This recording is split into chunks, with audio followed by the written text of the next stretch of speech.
Hey, greetings. This is Mark coming to you from Baker's Green Acres, and here I am out here with my chums, and I was going through the tribe yesterday, and there was what I thought was a really good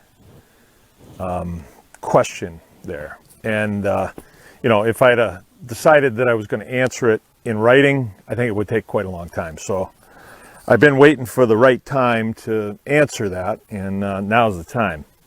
So today has been a beautiful day, and it has been so overcast lately that when the sun hit me, I could actually hear it sizzling my skin. So I had to get out of the sun real quick. You know, I couldn't take too much of it. So now it's kind of going down, so I can take it. So now's a good time to make a video. Anyway. This question came from Brittany Pierce, and you can go back and you can read it, but I'll paraphrase it. She said that, you know, obviously they're into homesteading, so some of the people that they follow are veterans, and her husband's a veteran, and she notices a lot of the people that are in the tribe are veterans, and she was kind of wondering, is that because you all know what goes in the sausage? And several of us chimed in. I was one. I think I was one of the first, and I said accurate assessment, but I didn't expound on it, you know. But other military people will know exactly what I'm talking about. And then other people chimed in, and it was the same kind of curt, to the point response. But a lot of our folks are not military, so deserves a little bit longer response, and it's a pretty deep question too. And so I've been thinking about it, and while I'm here, you see this stuff on the ground here? If you've been in the military, you spend a lot of time around that stuff, and I don't have to step in it, I don't have to smell it, I don't even have to see it to know what it is.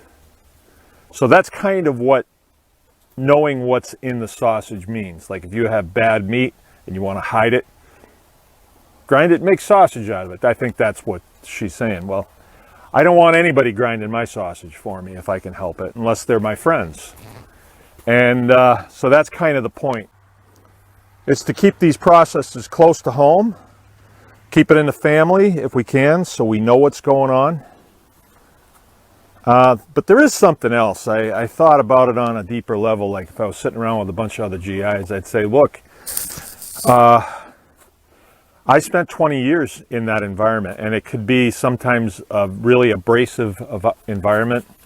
I think a lot of GIs get out, and then they go into the civilian workplace and find out that they might not be as welcome as they thought they would be. And I don't think it's because they just hate GIs. I think it's because GIs don't always play nice, you know. They just don't. They're kind of direct. It's about getting it done. And so a lot of them come over to the farming career field because you get to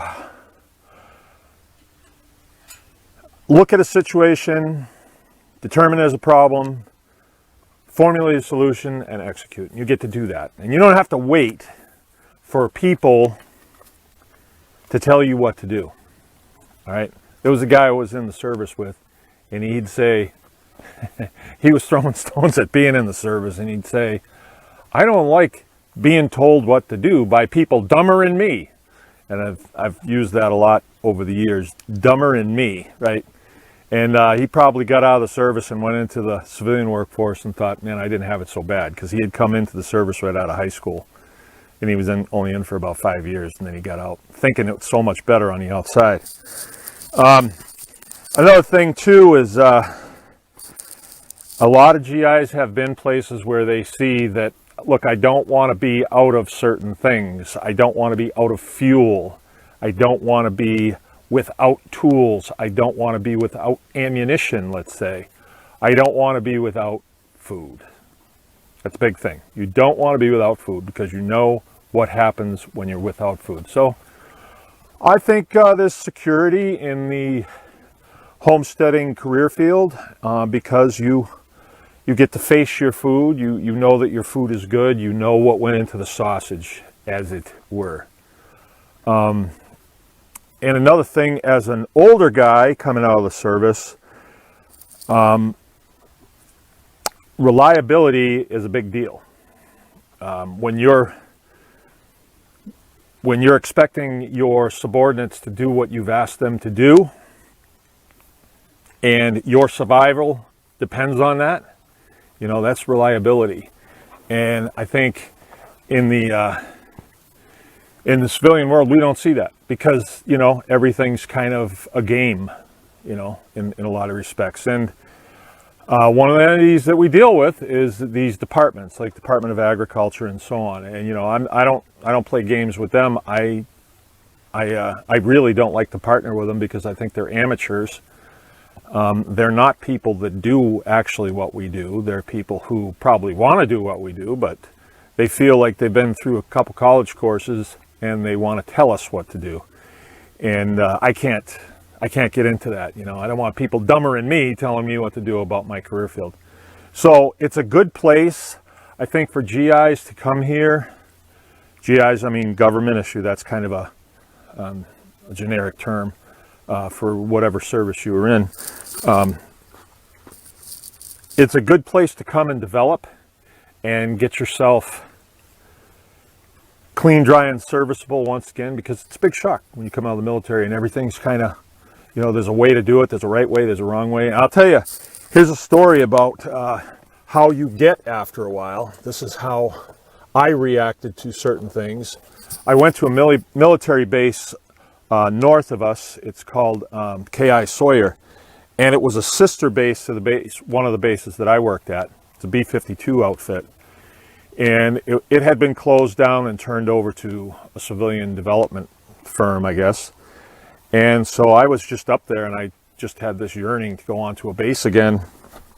So we went on to the base, and when we came through the front gate, immediately I was very uncomfortable because I saw a car that was parked over the line.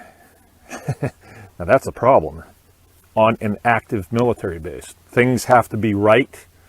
The shrubs are where they're supposed to be. There is no trash. You do not double park. It'll get fixed very quickly. And then as we progressed into the base, we saw that there were things laying around. There were pallets laying on the ground or leaned up against the side of a building, and you know, there was just stuff was out of place. And it really made me uncomfortable. But then we went to the museum on the base, which most bases have a museum where they put old airplanes, they put them up on pedestals, make them look like they're flying and stuff. And then usually the younger guys get tasked with going out there and cleaning the bird poop off of them, stuff like that. And at this particular base, there was a B-52, and that was one of the airplanes that I worked on. And when I went and I sat in the shadow of that B-52, there was times in my life where it was just an awesome, scary kind of event, sitting close to a big airplane like that. But having gone through the base and saw so many things that were out of place, of course it's a civilian base now, in the shadow of that B-52, I felt right at home, and we ate our lunch sitting there. I was with a civilian, and he didn't like it at all. He was very comfortable with the way the rest of the base looked, you know, toys laying out on lawns and stuff like that. So just a little story, but when it comes to military people being in the farming business, yeah, we know that stuff when we see it. Don't have to step in it, and would rather make the decisions ourselves rather than partnering with entities that are dumber than us. See ya.